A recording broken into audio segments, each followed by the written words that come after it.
சுங்கச்சாவடிகளை கடந்து செல்ல ஓராண்டுக்கு 3000 ரூபாய் மதிப்பிலான பாஸ் வழங்கும் திட்டத்தை கொண்டுவர மத்திய சாலை போக்குவரத்து அமைச்சகம் திட்டமிட்டுள்ளதாக தகவல் வெளியாகியுள்ளது. இதற்கு கார் ஓட்டுநர்கள் வரவேற்பு தெரிவித்துள்ளனர். இது மத்திய அரசு கொண்டு வந்திருக்க இந்த திட்டத்தை முதல்ல நாங்கள் வரவேற்கிறோம். இது ஒரு நல்ல விஷயம் தான். இருந்தாலும் மத்திய அரசு இதற்கான விஷயங்களை வழிமுறைகளை தெளிவாக கொடுக்கணும்.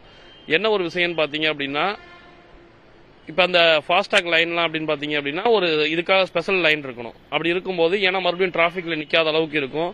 சரியான முறையில் எல்லாரும் போகிற மாதிரி ஸ்பீடாக போகிறதுக்கான ஒரு ஏற்பாடுகள் அதுக்காக மத்திய அரசு இந்த திட்டத்தை கொண்டு வராங்க. அப்படின்னும் போது இது ஒரு நல்ல வரவேற்பு தான். அதே போல் இதை எல்லாரையும் கட்டாயப்படுத்தக்கூடாது. இந்த மாதிரி நீங்கள் பண்ணுங்க அப்படின்னு. ஏன்னா சில பேர் பார்த்தீங்க அப்படின்னா லோக்கல்ல மட்டும் போவாங்க. அவங்களுக்கு இந்த 3000 ரூபாய் தேவைப்படாது. அப்ப ஏற்கனவே இருக்கக்கூடிய நடைமுறையும் இருக்கணும், இது கூடுதலாகவும் இருக்கணும். அப்பதான் இது சிறப்பானதாக இருக்கும்.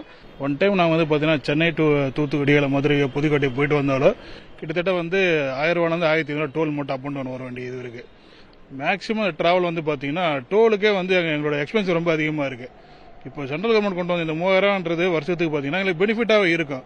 பட் இந்த 3000 கரெக்டான டோல் பாத்தீங்கன்னா டைமிங் எங்களுக்கு பாஸ் ஆகும்போது நேரம் மிச்சமாகும் எங்களுக்கு. ஏன்னா ஒவ்வொரு டைம் பாத்தீங்கன்னா டோல்ல போகும்போது ஒரு சைட்ல ஸ்கேன் ஆகாது, இல்ல வெயிட் பண்ற மாதிரி இருக்கும். கீவ்ல பாத்தீங்கன்னா யாரும் பே பண்ண மாட்டாங்க. அது மாதிரி இல்லாம இந்த ஸ்கீம் மூலியமா எங்களுக்கு டைம் பாத்தீங்கன்னா நேரமும் சேவ் ஆகும். அது மட்டும் இல்லாம இந்த 3000 சென்ட்ரல் கவர்மெண்ட் கொண்டு வந்ததுனால எங்களை டோல் கட்டணமும் கம்மியாகும் ஒரு இடத்துக்கு. ஸோ இது கஸ்டமருக்கு பெனிஃபிட், ஓட்டுநராகிய டிராவல்ஸ் எங்களுக்கு ஒரு நல்ல ஒரு பெனிஃபிட்டான ஸ்கீம்.